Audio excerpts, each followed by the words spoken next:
Let me ask you something uncomfortable. When was the last time you made a major life decision without thinking about money? Can't remember? That's because money influences nearly everything we do. Yet we've been taught that admitting this makes us materialistic or shallow. I'm here to tell you that this narrative is not only wrong, it's actively harmful. We live in a world where 72% of adults report feeling stressed about their finances, according to the American Psychological Association. That's nearly 3 out of 4 people carrying an invisible burden that affects their sleep, relationships, and health.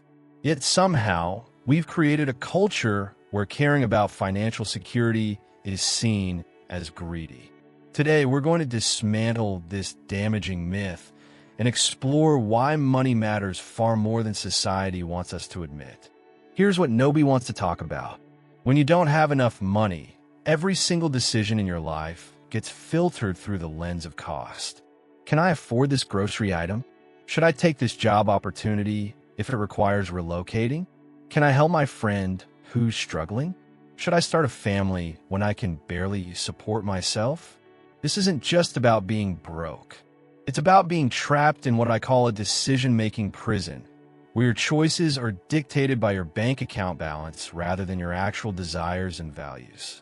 Meanwhile, the people preaching that money doesn't buy happiness have enough of it that they never face these questions. Let's get real about what's happening in your life right now. If you're working a standard 40-hour week, you're spending more than a third of your waking hours away from everything and everyone you actually care about. You're trading your most valuable resource, time, for money because you have no other choice. Here's a simple test. If your job stopped paying you tomorrow, would you still show up? If the answer is no, then you're essentially renting out your life to pay for the privilege of existing. And when you factor in time spent preparing for work, commuting, and recovering from the mental exhaustion, that 40-hour week easily becomes 50 or 60 hours of your life consumed by something you'd rather not be doing. That's not living. That's surviving with extra steps. But the impact goes deeper than just your time. Financial stress literally changes your brain chemistry. When you're constantly worried about money, your brain operates in survival mode. You become more reactive, less creative, and more likely to make short-term decisions that hurt your long-term interests. You might snap at people you care about, not because you're a bad person, but because chronic financial stress has hijacked your nervous system. This is why people struggling financially often seem to make poor money decisions. It's not stupidity or laziness. It's because their brains are running on stress hormones that prioritize immediate survival over rational planning. Meanwhile, people with financial security can think clearly and make better long-term choices, which creates even more wealth. It's a vicious cycle that keeps the struggling stuck and accelerates wealth for those who already have it. Now let's talk about something that makes people really uncomfortable. Money problems are the leading cause of divorce, not infidelity, not growing apart, not incompatible personalities. Money, the thing we're supposed to pretend doesn't matter, is literally destroying relationships everywhere. When couples fight about money, they're not really arguing about dollars and cents. They're fighting about stress, fear, conflicting values, and the feeling of being trapped. One partner wants to save for security while the other feels deprived. One sees an opportunity while the other sees a risk they can't afford to take. These aren't character flaws or communication problems. These are natural consequences of not having enough financial breathing room to make decisions based on what you actually want rather than what you can afford. The same principle devastates friendships and family relationships. Imagine you have a friend who needs help getting back on their feet. Maybe they lost their job or had a medical emergency. If you're financially secure, you can offer genuine help without jeopardizing your own stability.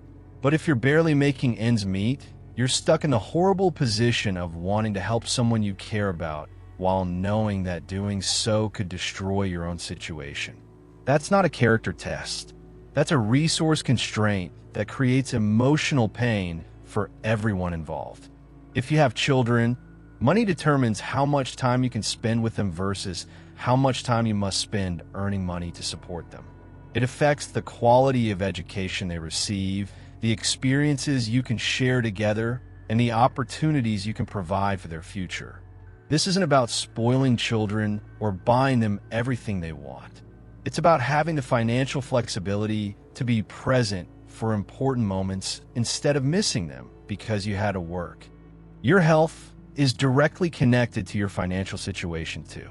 When you're stressed about money, your body produces cortisol and other stress hormones that damage your immune system, disrupt your sleep, mess with your digestion, and cloud your mental clarity.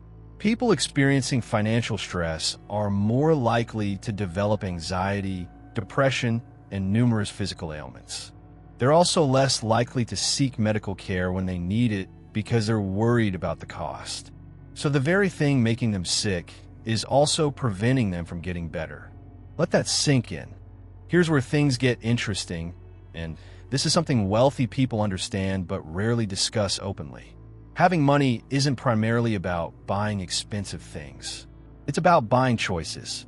Rich people often say that the ability to purchase something is more satisfying than actually buying it. They're not talking about some Zen philosophy. They're talking about the psychological freedom that comes with knowing you have options. When you have money, you can quit a job that's destroying your mental health. You can help a friend in crisis without putting yourself at risk. You can take calculated risks because failure won't devastate you financially.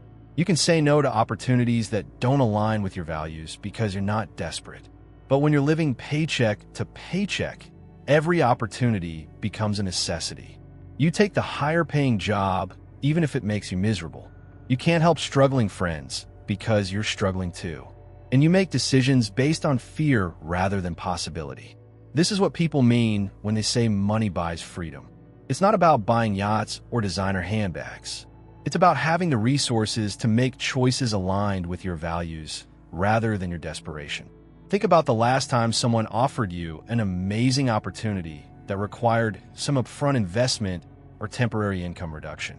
Maybe it was starting a business, going back to school, or taking a lower-paying job with better long-term prospects. If you're like most people, you probably had a decline, not because the opportunity was bad, but because you couldn't afford to take the chance. That's not financial responsibility. That's financial imprisonment. Having money doesn't just change your bank account. It transforms your entire relationship with risk and opportunity. When you're financially secure, failure becomes feedback instead of catastrophe. You can try new things, start businesses, invest in yourself, and take calculated risks because you have a safety net. This is why most breakthrough innovations come from people who had some financial cushion. Not necessarily because they were born rich, but because they had enough resources to survive while they figured things out. The greatest risk most people can't afford to take is the risk of success itself. Let's address the elephant in the room. The whole money doesn't buy happiness argument is based on a fundamental misunderstanding of what happiness actually is. Happiness isn't some permanent state of bliss that you achieve and maintain forever. It's the absence of unnecessary suffering combined with the presence of meaningful experiences. Money might not directly buy happiness, but it absolutely eliminates many sources of unhappiness. It removes the stress of choosing between rent and groceries. It eliminates the anxiety of not being able to afford healthcare. It removes the pressure that comes from feeling trapped in a life you didn't consciously choose. Once those basic stressors are eliminated, you're free to focus on the things that do create genuine fulfillment. Relationships, personal growth, contributing to causes you care about, pursuing your passions. But it's pretty hard to self-actualize when you're worried about keeping the lights on. Research on life satisfaction shows that emotional well-being rises with income up to a certain point. For most people in developed countries, That point is somewhere between $75,000 and $90,000 annually. That's not just an arbitrary number. It represents the threshold where money stops being a daily concern and starts being a tool for creating experiences and opportunities. Here's what really gets me. The people who are most vocal about money not being important usually fall into one of two categories. Either they've never experienced real financial hardship, or they're so defeated by their financial situation that they've convinced themselves not to care as a defense mechanism. The trust fund kid telling you that money doesn't buy happiness has never had to choose between groceries and rent. The person working two jobs while claiming they don't care about money is protecting their sanity by pretending their situation is a choice rather than a constraint. Meanwhile, people who have actually built wealth understand that money is a tool. It's not the end goal, but it's the means to achieve almost every other goal you might have. Want to travel the world? You need money. Want to start a charitable foundation? You need money. Want to spend more time with your family? Money buys you that time by eliminating the need to trade it for survival. Here's something that'll make you question everything. The system is designed to keep you running on the financial hamster wheel. Your employer benefits from your financial dependence because it means you can't easily leave. Credit card companies profit from your financial stress because desperate people make poor decisions. Even governments benefit because financially stressed people don't have the time or energy to question how their tax dollars are spent. You know what's really twisted? The people who benefit most from your financial dependence are often the same ones preaching about how money doesn't matter. Easy to say when you're the one collecting the profits. This is why financial education isn't mandatory in schools. A financially literate population would be much harder to exploit. Most people treat money like it's some mysterious force that only economists can understand, throwing around terms like inflation and compound interest without really grasping what these concepts mean for their daily lives. Let me give you a reality check. Inflation isn't just some abstract economic concept. It's literally stealing your purchasing power every single day. If you're keeping all your money in a savings account earning practically nothing, you're actually getting poorer year after year. Even if your account balance stays the same, that money can buy less today than it could 12 months ago. Meanwhile, people who understand how money works are using inflation to their advantage. They're borrowing at low interest rates to buy assets that appreciate faster than inflation. They're essentially getting paid to take on strategic debt while your savings account slowly bleeds value. Your relationship with money was largely shaped by watching your parents, and chances are they had no idea what they were doing either. If your parents fought about money constantly, you probably developed the belief that money causes problems. If they lived paycheck to paycheck despite working hard, you might have internalized the idea that financial struggle is just part of life. But here's what nobody tells you. Those patterns aren't permanent. You can literally rewire your brain's relationship with money by understanding how wealth actually gets built. Most people think the rich get wealthy through luck or inheritance. But in reality, wealth is built slowly through consistent investing. The average millionaire lives modestly, drives a used car, and lets compound interest work over time. Building wealth isn't just about money. It shapes your mindset. Saving and investing teach discipline, long-term thinking, and better decision-making, which improve all areas of life.